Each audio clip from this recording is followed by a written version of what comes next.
लिखत हो कैसे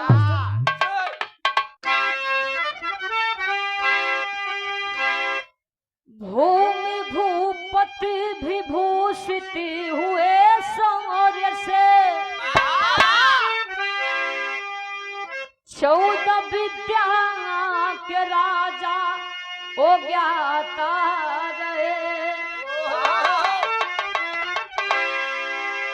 रुद्र ही रौद्र का रूप धारण किया, जिनकी गणना नहीं रूप कितना भरे। कि भोज भारी किए गर्व तोड़ा गया, अरे मैं हुई मैं में मैं को मयंकित करे। धार नगरी धरा पर बताया गया, महेंद्री कलम सखी की ज्योति जले।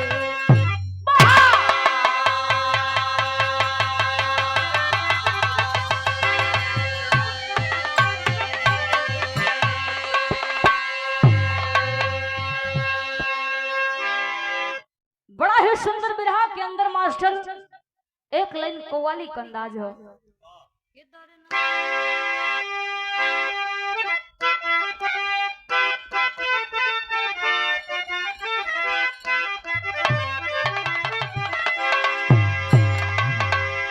और कि परवरदिगार आलम, वो परवरदिगार आलम अलम अलम बना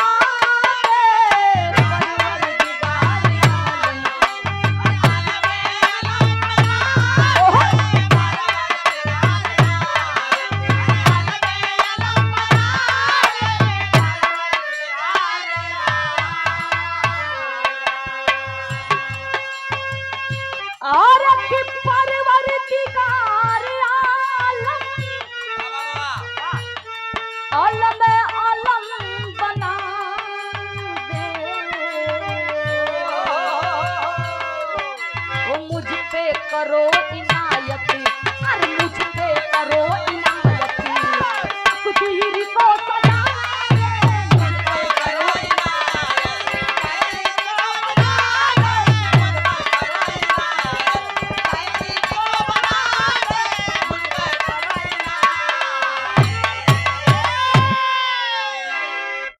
ए भैया ई तक वाली बा। लेकिन कभी जब विरह में बड़ा सुंदर भाव लिखत हो कैसे।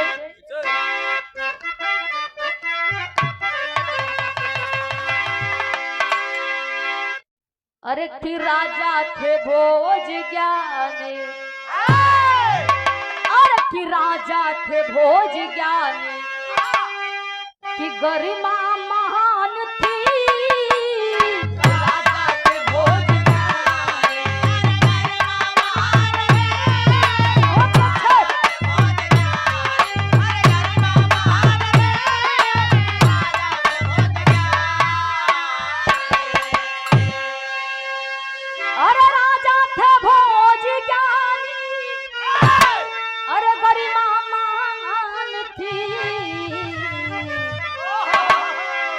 शोहरत में पगड़ी पानी, अरे शोहरत में पगड़ी पानी, अरे जा परान थी शोहरत में पगड़ी पानी।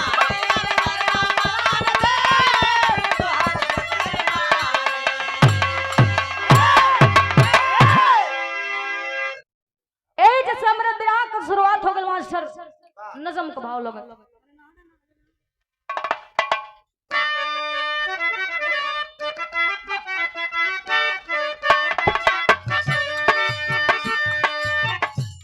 उज्जैन धार नगरी के भोज भूप ज्ञानी, शरत गगन को चूमती मगन की राजधानी। घमंड भारी भोज को पुल न वो समाते,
एक थे राजा भोज रहलो जवन की उनके 14 विद्या का जानकारी रहल। उनके 2 ठे मेहरारू रहली।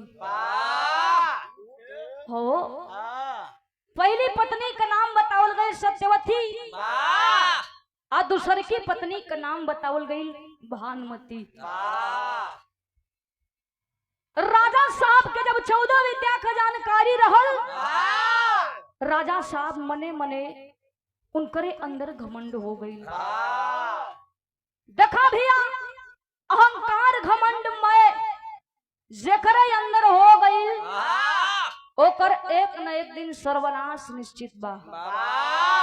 ए ले भैया कोनो चीज पर कबो घमंड नहीं करे के चाहिए। सही बात। समय बीतत बा, धीरे धीरे धीरे धीरे कुछ दिन बीत गई। एक दिन का बात रहल, राजा साहब के दरवाजे पर 2 ठे मदारी देखावे वाला पहुंचल हो।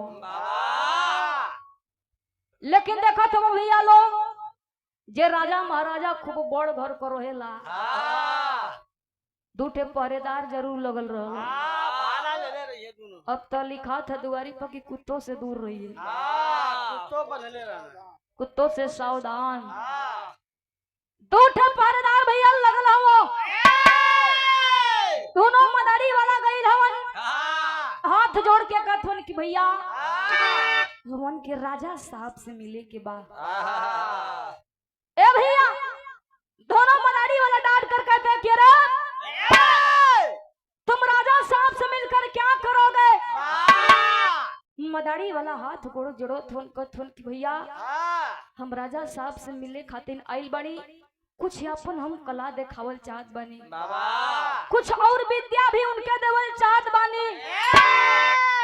जब इतनी बतिया भैया दोनों पहरेदार सुना थमन, क्रोध में लाल डांट कर कहते हैं अरे 14 विद्या का जानकारी हमन के राजा के पास बा। आई तू 2 कौड़ी का मदारी का जात राजा साहब के कौन विद्या सिखैबो, कौन कला देखैबो, निकल जा यहाँ से। ए बाबू फिर भी वो दोनों मदारी वाला मानत नहीं हवन। हाथ जोड़ के कथन की भैया कहे बदे पेट पर लात मारत हुआ, यह हमन को रोजी रोटी हो, यह हमन के अपन कला खेल दिखा के अपन जीवन व्यतीत करल जाला। सुन ले रही कि राजा साहब बड़ा दानी हवन, जे भी आवेला इनकरे दरवाजे पर उनके कबो खाली हाथे ना जावे देवेलो। जब इतनी बतिया दोनों पहरेदार सुनत हन हो बाबू, दया आ गई कि अरे साहब, अरे यार ये तो कह रहा है कि राजा साहब बड़ा धनी आदमी होवन, जे भी आवेला केहू के खाली हाथे नहीं जाए देवेलन। और आप सम्मानित परम आदरणीय पूजनीय गुड्डू यादव जी आपकी ओर से सादर 101 रुपया देकर सम्मानित किया गया। चरणों में प्रणाम हो। ए बाबू दोनों पहरेदार राजा साहब के पास खबर लेके गई हवन। राजा साहब से कथन की साहब 2 ठे मदारी वाला आइल हवन, कुछ कला दिखावे खातिर और साथे साथे यहो कहथन कि कुछ विद्या भी बताई। ए बाबू जब इतनी बतिया राजा साहब सुनलन, क्रोध में लाल कहलन कि अरे हमसे बड़ा ये धरती पर कौन वीर हो, हमसे बड़ा ये धरती पर कौन इतना ज्ञानी हो, 14 विद्या का जानकारी हमरे पले कि कौन आई गयल। ए बाबू राजा साहब का आदेश भई, दोनों पहरेदार राजमहल में गई हवन। दोनों मदारी वाला राजमहल में गई हवन। दरबार भरल बा, सामने राजा भोज भी बैठल हवन। जब ओ समय मदारी वाला अपन कला दिखावे चालू कई दिल बाबू, तो राजा साहब मनी मनी एक ठे बात सोचत हवन। का सोचे बिरहा में एक ठे गीत लगत हमारे।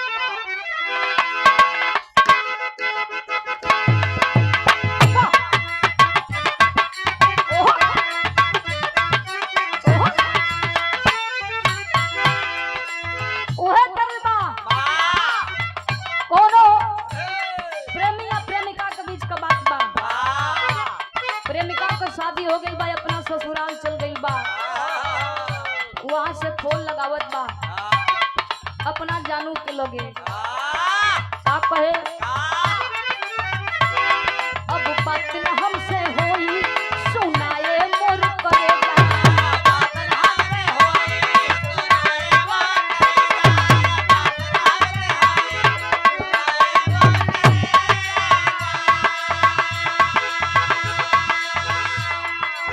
ए बाबू ही तक कर रहल, लेकिन ओ समय राजा साहब मने मने सोचे का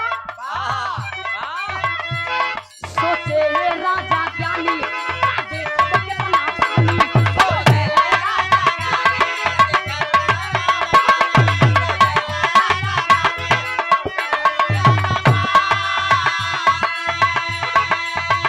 अहंकार में सानी ऐसा नौ अभिमानी अहंकार में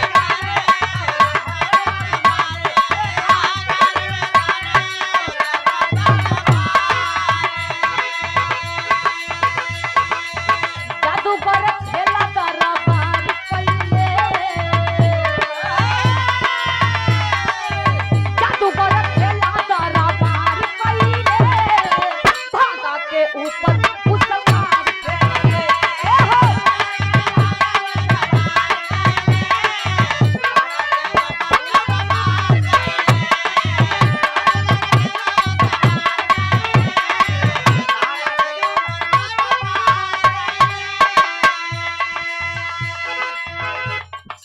राजा साहब मने मने सोचत विचारत हवन कि आज हम एहू को देखता हई आई दू कौड़ी के मदारी के जात हो के कौन कला विद्या सिखाई।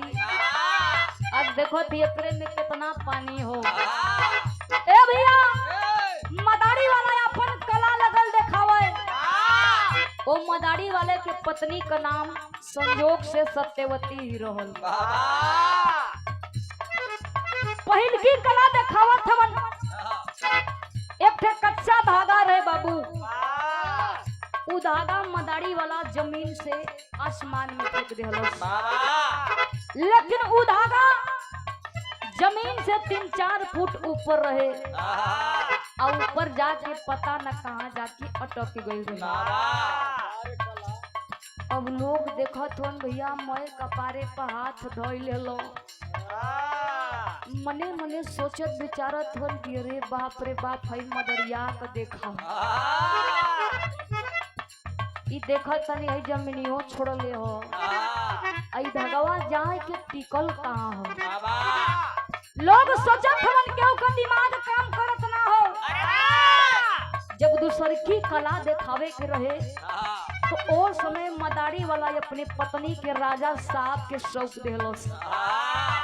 मदारी वाला कहे लगल कि राजा साहब ए हमार अमानत के तू रखले रहा, जब हम आई तो हमरे अमानत के दिया।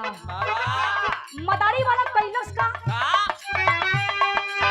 धागा पकड़ के ऊपर चढ़े सुपुर सुपुर राजा समेत सभा के टूट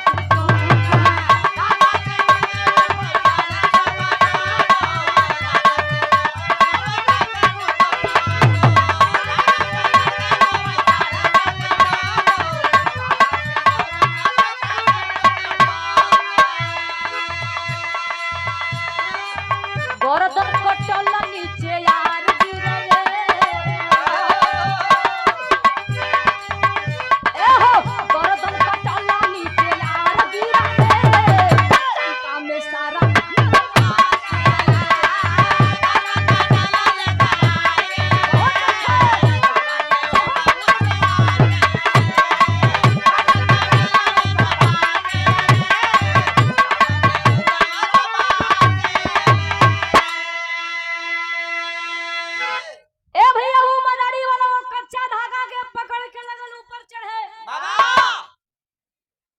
जबले भैया सबके लौकल तबले अपन नजर ऊपर कई के ताकत हो। ओकरे बाद मदारी वाला अंतर ध्यान हो गई, गायब हो गई।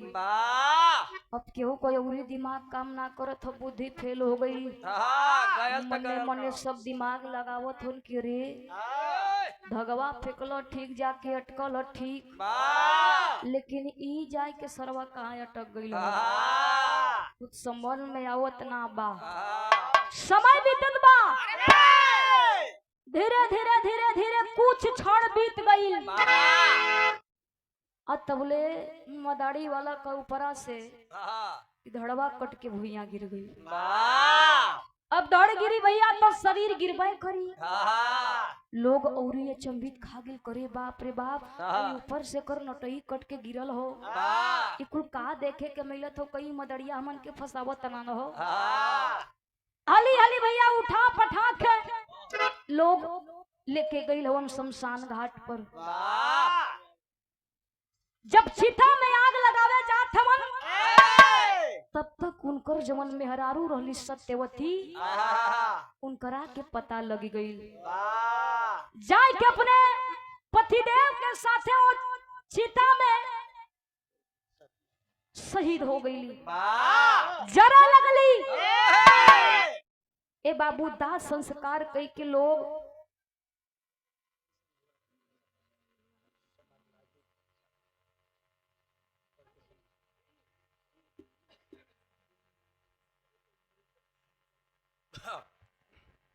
लत लगी है समाजवादी की, नशा भी सरेआम होगा, कौन चीज का जुनून का कतरा कतरा समाजवादी के नाम होगा।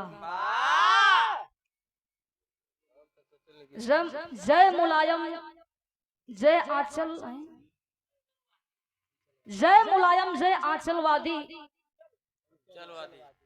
अंचलवादी विपिन यादव।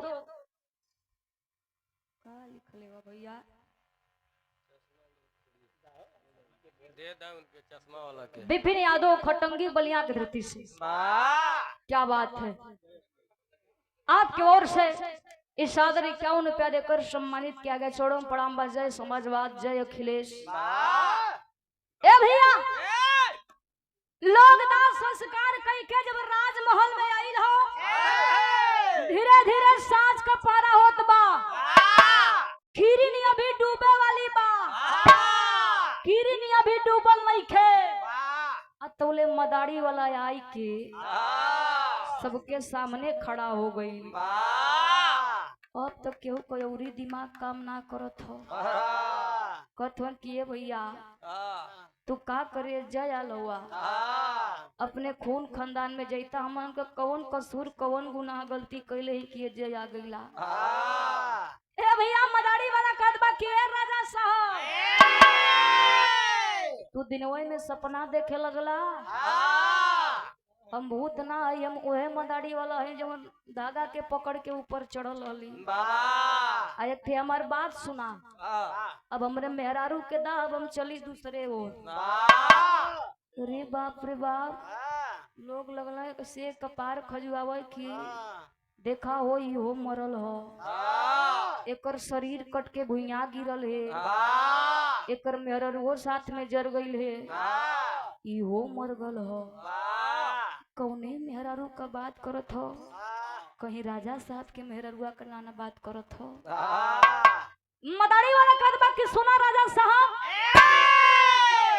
तू हमरे मेहरारू के चरौले हुआ। राजा साहब कथुन की ना, तोरे मेहरारू के हम ना चरौले हुई। तो समय मदारी वाला एक थे बात कहतुन, का कहतुन बाबू, गीत लगत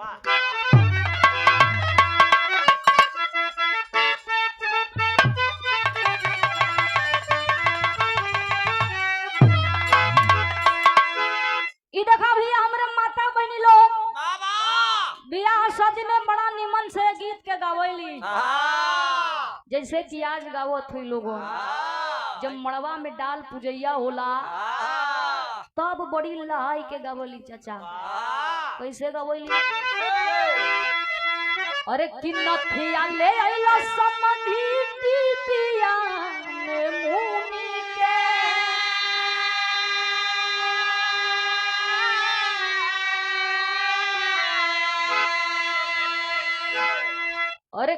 नथिया ले आइलो समाधि टीपिया में मुनि के अरे की खोली के देखावा ना तो गारी दे बिचुली के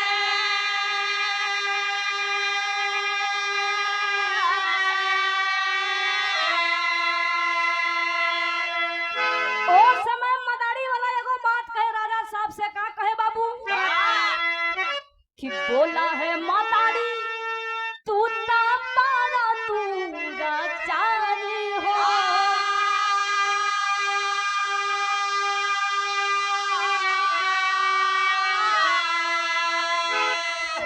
और की बोला है मदारी अरे तू ता पारा तू राचारी हो अरे की घर में चोरवले बाड़ दे हमार नारी हो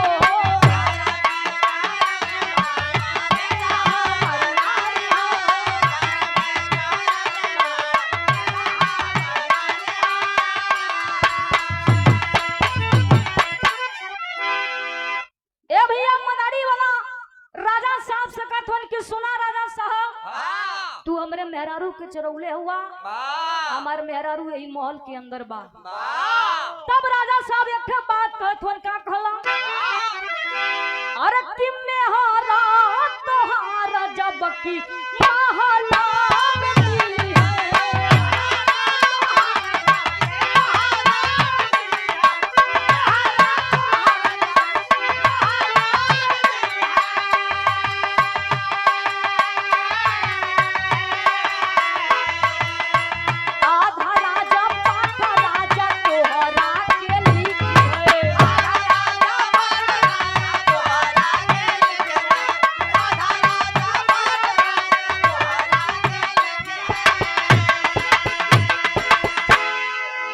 अरे रानी रानी कही के बोलावे तेरी बारी है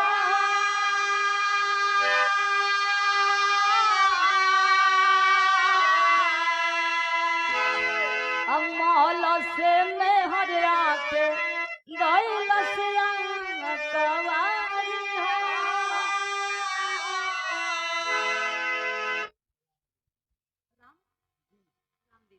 और आप सम्मानित परम श्रद्धेय हमारे रामदेश पिताजी की तरफ से इस भाव को सुनते हुए बहुत बहुत रुपया देकर सम्मानित किए गए छोड़ू प्रणाम ए भैया राजा साहब कहलन कि अगर तोहर मेहरारू ये महल के अंदर मिल जाई तो के आधा राजपाट तोहरे नावे लिख दे मदारी वाला कहता कि तू काम के आधा राजपाट देबो जब हमरे मेहरारू के तू चुराई के रख ले हो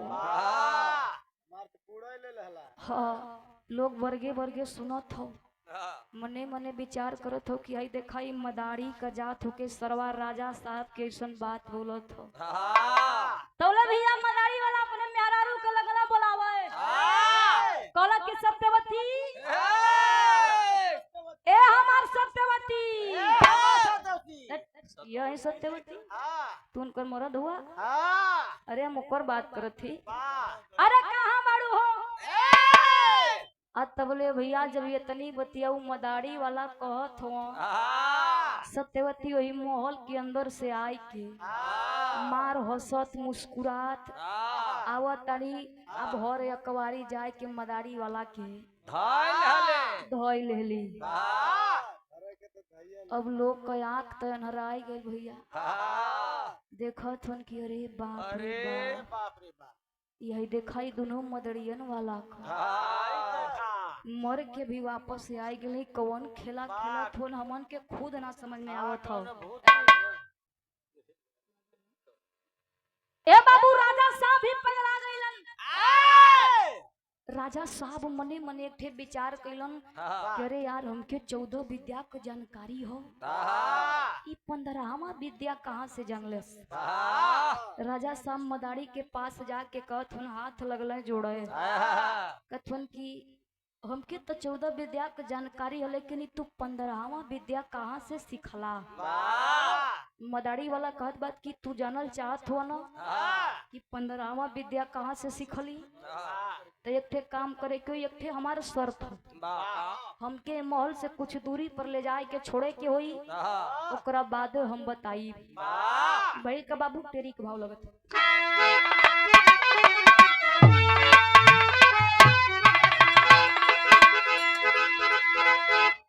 अरे की घमंडी चकनाचूर हो गई, अरे भैया घमंड चकनाचूर हो गई, राजा प्रजा के सामने हो गई ले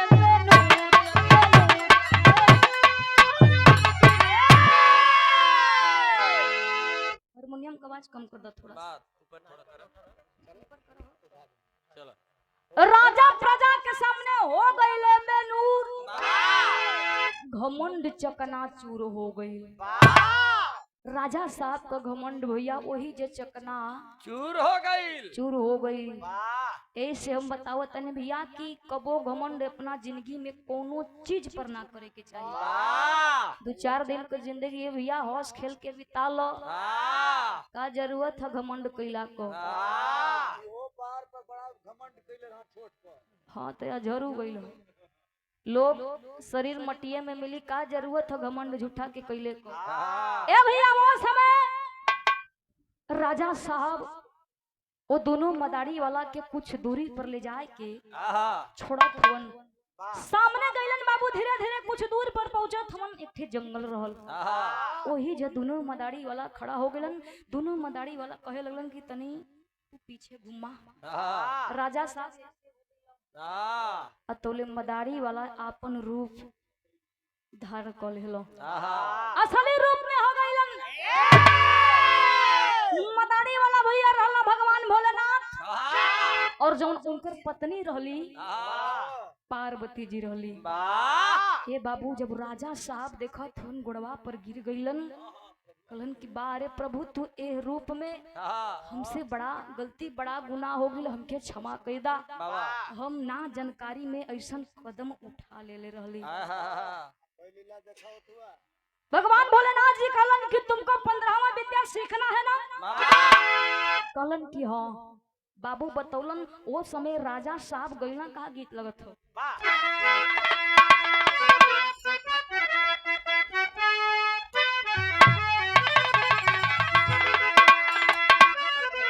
राजा साहब भैया घोड़ा पर सवार होके साथ में मंत्री के लेके भी गई रहलन, लेकिन जाए से पहले बाबू अपने ए भैया ओ समय राजा साहब जाए से पहले अपनी पत्नी से फिर बात कहले रहलन, कहलन कि सत्यवती अगर हमरे रूप में केहू आई तो तू एक ठे सवाल करिया कि स्वामी जब तुम मंत्र सीखे जात रहला तो हमके का कही के गईला? सत्यवती कथी कि काहे स्वामी ऐसन काहे तू कहत हुआ? राजा साहब कहलन कि कबो ऐसन घटना घट भी सकेला। घोड़ा पर सवार होके बाबू साथ में मंत्री के लेके गईल हवन। गईला कहाँ?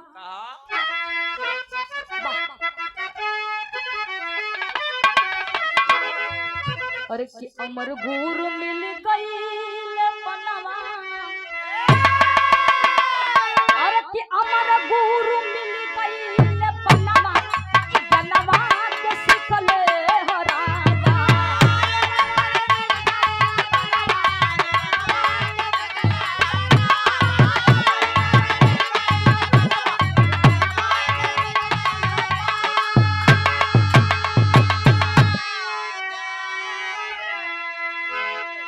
घोड़ा पर सवार होके बाबू अमर गुरु के पास गईल हवन, जाय के लगला विद्या के सीखे।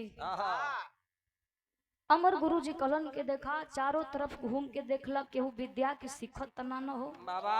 राजा साहब बाबू चारों ओर देख लेलन, विद्या के केहू सीखत ना बा। गुरु जी अमर गुरु विद्या के लगला सिखावे, राजा साहब लगले विद्या के सीखे। और जवन हरिया मंतरिया रहल भैया वो चोरी से सरवा सीखत हो। जितनी राजा साहब विद्या सीख के परिपूर्ण हो गईल, और उतना मंत्रियों भी सीख के परिपूर्ण हो गईल। और केहू के पता उतना हो कि सथवा में वो सीखत हो। सीख लेला बाबू। राजा साहब अइला घोड़ा के पास, मंतरिया लुप दे आके घोड़ा कोने खड़ा हो गई। कौन ठीक है, राजा साहब देख लिए तो कहे कि एनियो ने का घूमत रहो हो। घोड़ा पर सवार होके बाबू गइलन घरे। धीरे धीरे कुछ दूरी पर जात हन बाबू, तो बोले मंतरिया एक ठे सवाल कई देलस। कहला के राजा साहब, जवन तू मंत्र सीखे गइल रला हो ओके तनी सा सिद्ध कई के देखौता, तनी हमहू जनती की कैसे सीखला। वही जब भैया राजा साहब का मोती मराई गई। कहला कि मंत्र तो हम तोके देखैबे करब, लेकिन एक ठे बात हो, देखा कहीं कोनो मरल पक्षी मिलत लियावा तब न हम बताई। कुछ दूरी पर जात हन बाबू, तबले संजोगे से एक ठे मरल सुग्गा मिल गई। घोड़ा पर से उतरला राजा साहब, लगल विद्या के अपन देखावे। का काम कैला कि अपन शरीरिया छोड़ के तोतवा में समा गइलन। जौन हरिया मंतरिया रह, मंत्री जौन रह इहो सज गए रह कि जब ये अपन शरीर छोड़ के तोता में प्रवेश करी हो, हम अपन शरीर छोड़ के इनकरा में प्रवेश हो जाइए। मंत्री बाबू कांड कई गई। इधर राजा साहब वही बने में तोता बन गइलन, आ जौन मंत्री रहल नकली राजा भोज बन गई। घोड़ा पर सवार होके गइल हर घरे। सत्यवती के बोलावत हन। सत्यवती बड़ा खुश होके आवत ही, कथी स्वामी सैया तू आ गइला। मंत्रिया कहत कि हाँ हम आ गइली। सत्यवती कथी कि स्वामी एक ठे बात पूछतनी, ओ बात के तू भुलाइल न हव। कले कि स्वामी जब तू ये मंत्र सीखे जात रहला तो हमसे का कही के गईला। ये बाबू वो मंत्री के पता ना कि हम का कहले हई।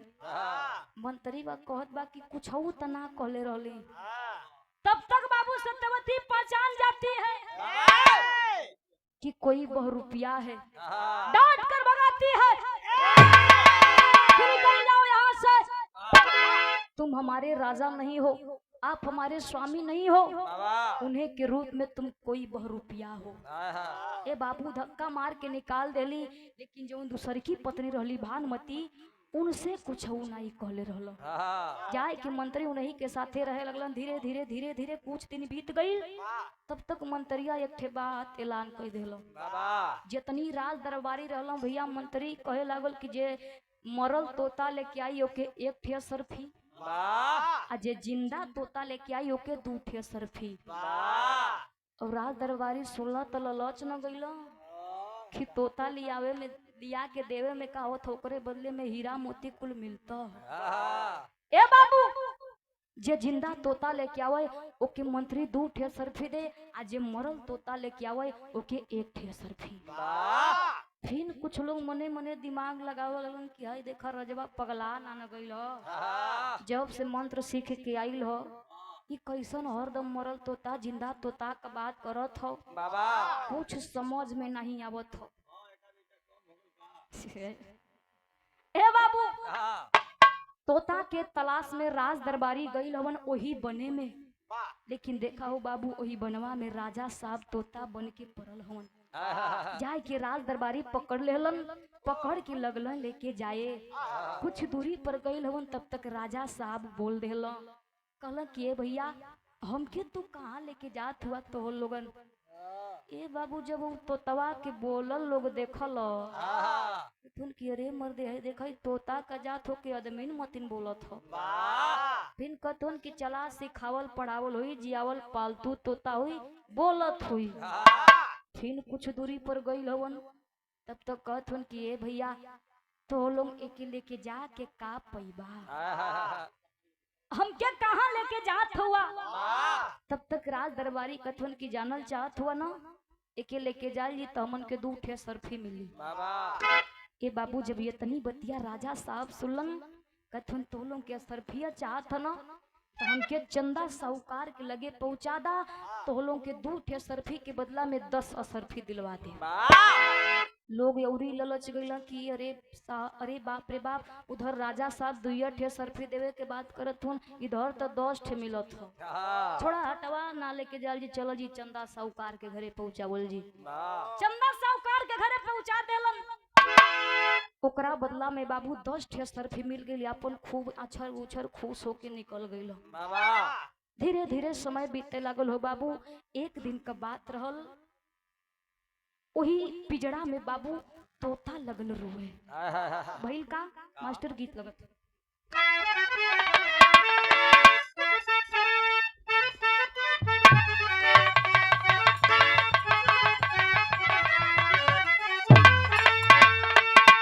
और कि पिजड़ा में रोवेला सुगनावा ना हो।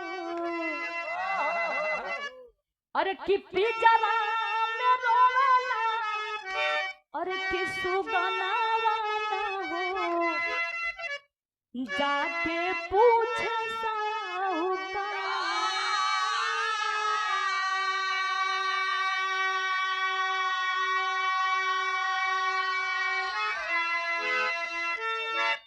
ए बाबू ओ समय बीत गई, पिजड़ा में तोता रोत बा।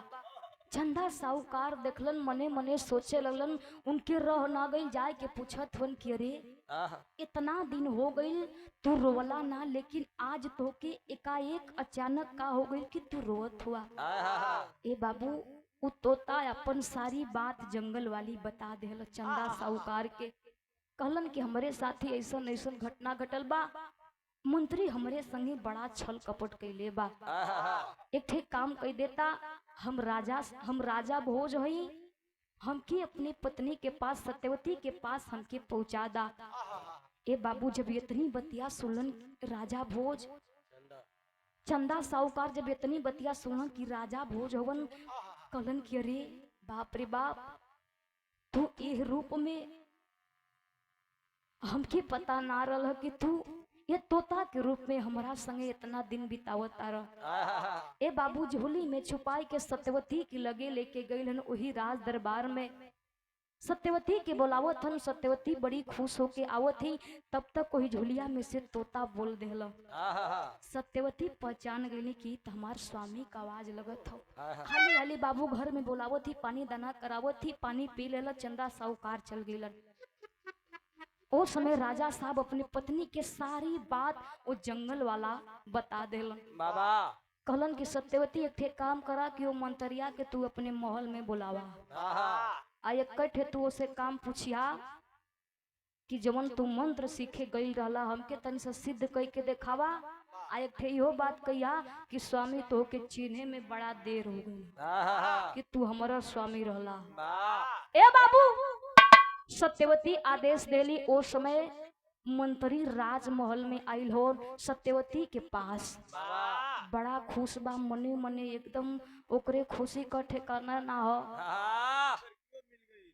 खुश बा कि अब तो पहिल की रही, अब डबल हो गई। लेकिन उनके का पता एकरे पीछे राज हो। ए बाबू मार खुश होके गई हवन। सत्यवती कथी कि स्वामी तोके चिन्हे में बड़ा देर हो गई, तू ही हमार स्वामी हुआ न, लेकिन एक ठे काम करता, जवन तू मंत्र सीखे गई रहला ओके तनी सा स्थिति कई के देखा। जब मंत्रिया इतनी बात सुनत बा लगल हंसे। कलश का आला का भाव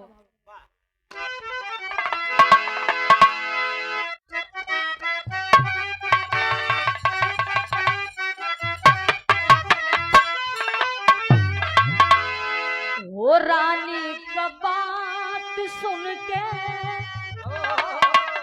और कि रानी का बात सुन के हौसल सुन चलिया बाबू।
बाबू जब रानी का बात तुम मंत्री सुनत बा लगल हंसे कहते इतनी सा बात लेकिन एक ठे काम करा देख तू कोनो मरल जानवर होख तो के लिए तू ओकर बाद नाम दिखाई बा अपन विद्या कला ए बाबू संजोग से कुछ दूरी पर जात हवन खोजत हवन तब तक एक ठे मरल बकरा मिल गई वो बकरा के लेके आये हवन बाबू इधर राजा जवन तोता बनल रहल सारी बात सुनत हवन तैयारी के साथ में हूँ ए बाबू बकरा आ गई मंत्री अपन लगल विद्या देखावे का काम कइल कि अपन शरीरिया छोड़ के बकरा में समा गई और राजा साहब तैयार रहल अपन शरीर छोड़ के अपने तन में समा गए मंत्री बाबू हर बकरा बन गई और राजा साहब अपने रूप में हो गईलन राजा साहब ऐलान कर देलन कि बकरा के लेके जा करके मेन गेट के सामने इसको बांधो और कहला का ब्याह के आखिरी भाव खड़ी भाव लग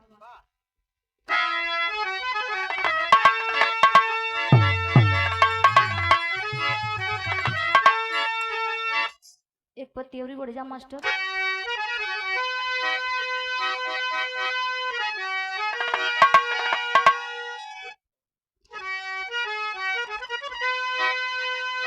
अरे के उठा के जूता अरे मारा तब फटल बा कपड़ा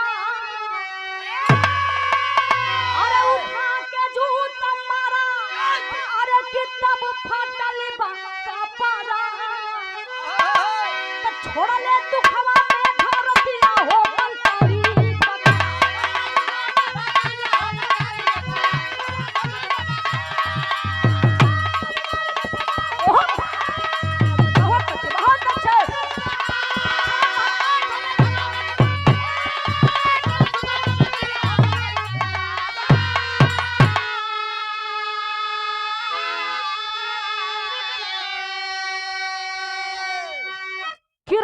दयालु था मंत्री ना लाया अरे किया ना सुकर्म का को कर्म का वो नायक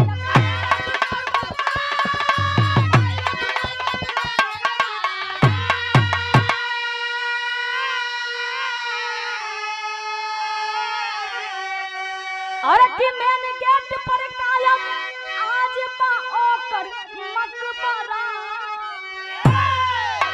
तो छोड़ ले तू खवा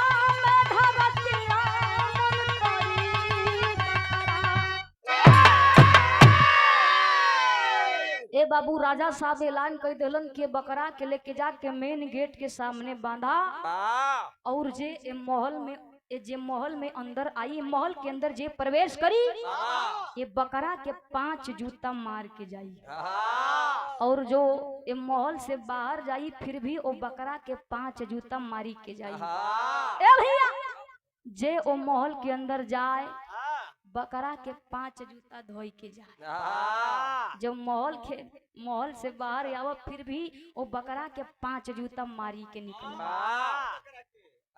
यही बकरा नहीं हो उनका बात करो थे अब इनकी बकरा बना देला लोग ए भैया एक थे आदमी बड़ा गुस्सैल रहल बड़ा क्रोध में लाल रहल जूता तई है भी पहन के आइल रहो चमरौधी तेलवा में जोन गोताई ले ले हाँ वही मास्टर ये बाबू मने मने सोचे लागल कि मंत्रिया राजा साहब के बड़ा परेशान कैले रहल बड़ा सतौले रहल ए बाबू ऐसन जूता मरलन ऐसन जूता मरलन कि बकरा राम दांत चियार ले कहो केहू का जान जाए केहू हंसी दा करतली आओ तनी खोबीन करे खिया में हंसल दाता बतावा भैया केहू का जान जाते कथो कि लगल हंस बस बाहर कर दिमा क्या बात बकरा राम बाबू ये दुनिया के छोड़ के चल गई लेकिन राजा साहब कुछ नहीं कैला बाबू उनके सजा देवे वाला राज दरबारिया रहलो बाबा लेकिन राजा साहब एक ठे नेकी काम कैले रहल उज्जैन धारा नगरी मेन गेट के सामने बाबू ए बकरा का मकबरा बनवले हो बाबा वहाँ भी लोग जाला वो बकरा के न पावला तो ये मूर्तिया के भैया मूर्तिया पर 5 जूता ठोके के चलिया वाला आज भी वो कायम हो। हे भैया बारे मंतरी जियते त जूता लात खइबे कइल बाबू मरतहू पर जूता लात खात बा। ये हमरे विराह का कहानी है बाबू। गुरु घराना का